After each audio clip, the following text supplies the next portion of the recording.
कुसंग से दूर रहना ये बहुत जरूरी है, बहुत जरूरी है।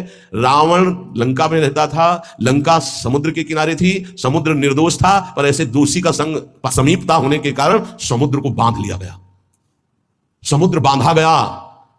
जिसकी मर्यादा अपार है उसे मर्यादा पुरुषोत्तम ने बांध दिया। किस लिए बांधा गया था? क्योंकि रावण का पड़ोसी था। रावण का पड़ोसी होने के कारण समुद्र को बांध दिया गया। जो रही उत्तम प्रकृति का कर सकत कुसंग, चंदन विश्व व्यापत नहीं लपटे रहत भुजंग। अच्छा, जब कोई गलत करता है तो वो चार से थोड़ी कहता है कि मैं गलत करता हूं, नहीं, वो सही और कुबुद्धि को वो ही सही दिखाई देता है, गलत सही दिखाई देता है और वो परमार्थ से भ्रष्ट हो जाता है।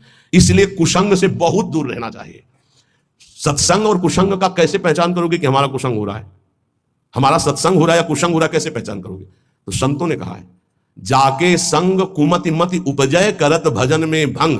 जिससे देह भाव पुष्ट होने लगे, भगवत भाव नष्ट होने लगे, वैराग्य भाव नष्ट होने लगे, राग पुष्ट होने लगे, भजन छूटने लगे, संसार अच्छा लगने लगे, नाम छूटने लगे और ध्यान अच्छा लगने लगे, गुरु से अश्रद्धा हो जाए, भक्ति से अश्रद्धा हो जाए, ये कुसंग का फल होता है। अच्छा, कुसंग का फल जब आपके ऊपर चढ़ेगा तो आपको नहीं लगेगा मैं कुसंग कर रहा हूं, नहीं तो ठीक हो जाओगे।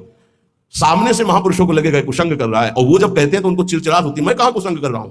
नहीं नहीं, क्योंकि कुमति कभी स्वीकार नहीं करती कि मैं कुमति हूं, अगर स्वीकार कर ले तो सुमति आ जाए। कुसंग से बचना चाहिए। पहला है निरंतर नाम जप करते हुए भगवान से प्रार्थना करना कि कभी किसी के प्रति हमारा दोष दर्शन न हो, शत्रुता का भाव न हो। दूसरा, गुरु प्रदत्त दिनचर्या का पालन करना, आलस्य बिल्कुल ना आने देना। तीसरा, कुसंग से बचना। और चौथा, उन ग्रंथों से, उन प्रवचनों से, उन किस्से कहानियों से, उन चित्रों से बचना चाहिए जिनसे हमारा भगवत भाव नष्ट होता है। जैसे कल एक प्रसंग में प्रश्नकर्ता कह रहे थे कि हमको उपदेश मिला है कहीं से, बस श्वासों के आने जाने पर ध्यान दो, बस इसी से परम पद मिल जाए। यार श्वासें तो वैसे चल रही हैं, आने जाने के ध्यान का मतलब क्या रहा? श्वासों के आने जाने का ध्यान दो कि खाली तो नहीं जा रहे हैं।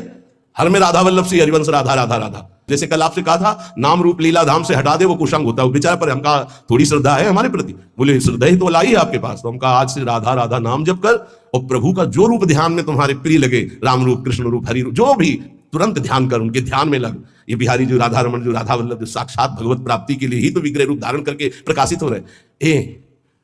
कभी कभी जिसे हम सत्संग समझते हैं वो कुसंग बन जाता है। इसको ध्यान से सुनना। इसीलिए रोज सत्संग में घुमा के आ जाती है बात कि इष्ट मिले और मन मिले, मिले भजन रस रीति। अरे भगवान शिव नाम जप करते हैं, सनकादि नाम जप करते हैं, वो परमात्मा निराकार है, साकार है, सगुण है, निर्विशेष, पूरा का पूरा आपको समझ में आ जाएगा। फिर उनको समझाया कि गुरुदेव साकार है कि निराकार? जो उपदेश किए थे, बोले साकार है। प्रणाम करते हो? हाँ। माला पहनाते हो? हाँ। तो गुरुदेव की पूजा हुई कि नहीं? बोले हाँ हुई। तुमका गुरुदेव मूर्त है कि अमूर्त? बोले मूर्त। तुमका मूर्ति पूजा हुई कि नहीं? बोले हाँ हुई। तुमको फिर काय परेशान हो? समझे में नहीं आता है। अरे भाई, बहुत संभल के, बहुत संभल के। शास्त्रों में जो लिखा उसको समझने के लिए बहुत पवित्र बुद्धि चाहिए। परमात्मा निराकार भी है। कैसे निराकार है? देखो आकार खंबे का इसमें है कि नहीं? और जब भावना किया प्रहलाद जी ने कि है, तो निकल पड़ा ना नरसिंह रूप में, तो है ना साकार। वो निराकार रूप से सब जगह है, पुकारो तो साकार रूप होकर अभी दिखाई दे। वो साकार भी है और निराकार भी है। यहां जल है, इस वायुमंडल में जल है। देखो बोला कहां गीला हुआ, और एक मशीन है, जो उसको ऑन करके रखो तो एक कमरे में 3.5 लीटर 4 लीटर पानी 4-5 घंटे में निकल जाता है, और कमरे में कहीं बूंद नहीं है। बस मतलब जल है, वाणी है। वाणी का मतलब आकाश शब्द है, वायु है, अग्नि तत्व है, इन सब कुछ विराजमान है। लेकिन निराकार दिखाई दे रहा ना? कहां दिखाई दे रहा? सब साकार रूप में आ जाता है। वही साकार है, वही निराकार, कुछ अंतर नहीं। सबके हृदय में आकार, ये देखो बाहर, और अंदर बैठा हुआ है निराकार। और पुकारो तो आकार रूप के लेके आ जाएगा। राम तो मर्यादा पुरुषोत्तम कमल नयन रूप धर करके वही आ जाए। वही रूप है, वही अरूप है, कोई अंतर नहीं। सब ज्ञान हो जाता है नाम जब से, सब ज्ञान। पर बचो ऐसे उपदेश से जिससे भजन ही ना हो पावे।